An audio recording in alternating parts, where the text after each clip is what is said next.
শাহজালাল বিমানবন্দরের কার্গো সেকশনে আগুন লেগেছে। নিয়ন্ত্রণে সেখানে কাজ করছে ফায়ার সার্ভিসের 7টির মতো ইউনিট। এই মুহূর্তে পথে রয়েছে আরও 19টির মতো ইউনিট। সেখানকার সর্বশেষ ছবি আমাদের হাতে ইতিমধ্যে চলে এসেছে, আমরা দেখছিলাম কিছুক্ষণ আগেই। সেই ছবিগুলো আবার একটু দেখে নিতে চাই আমরা। দুপুর 2টা 15 আগুনের সূত্রপাত হয়েছে। হযরত শাহজালাল আন্তর্জাতিক বিমানবন্দরের নির্বাহী পরিচালকের মুখপাত্র মোহাম্মদ মাসুদুল হাসান মাসুদ জানিয়েছেন যে কার্গো ভিলেজের পাশে একটি অংশে অগ্নিকাণ্ডের এই ঘটনাটি ঘটেছে। আগুন নিয়ন্ত্রণে সেখানে ফায়ার সার্ভিস রয়েছে, বাংলাদেশ বিমান বাহিনী সহ বিমানবন্দরের দায়িত্বরতরা কাজ করছেন।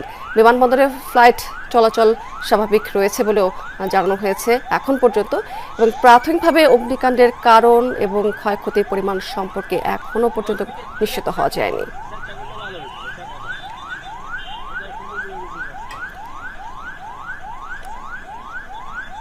দর্শক, বিমানবন্দরের কার্গো সেকশনে আমরা আগুন লাগার ঘটনাটি দেখতে পাচ্ছি। আমরা আমাদের ফুটেজে আমরা চিত্রে দেখতে পাচ্ছি। সেখানে কিন্তু যেমনটি বলছিলাম যে নিয়ন্ত্রণে ফায়ার সার্ভিসের প্রায় 7টির মতো ইউনিট এখন পর্যন্ত কাজ করছে। আরও যুক্ত হবে সেখানে 19টির মতো ইউনিট।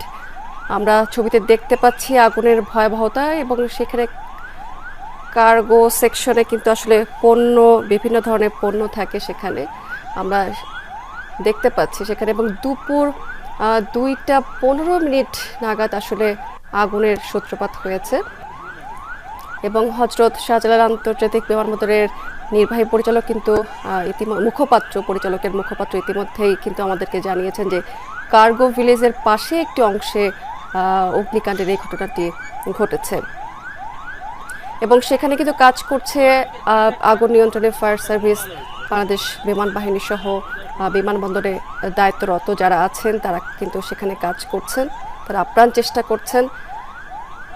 এবং এখন পর্যন্ত আমরা যে খবরটি পেয়েছি যে বিমানবন্দরের ফ্লাইট চলাচল কিন্তু সেখানে স্বাভাবিক রয়েছে।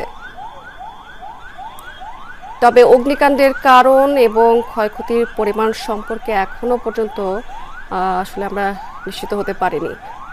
পরবর্তীতে সম্ভবত আমাদের সহকর্মী সেখানে যাবেন এবং আমাদেরকে সেই কারণ জানাবেন।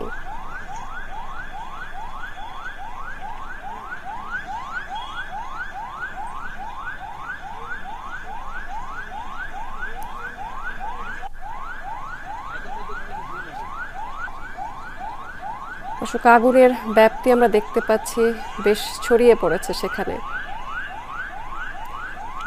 সেখানে আমাদের সহকর্মী আব্দুল্লাহ তুহিন সেখানে পৌঁছেছেন, জানবো তার মাধ্যমে আমরা সেখানকার পরিস্থিতি একটু জেনে নিব।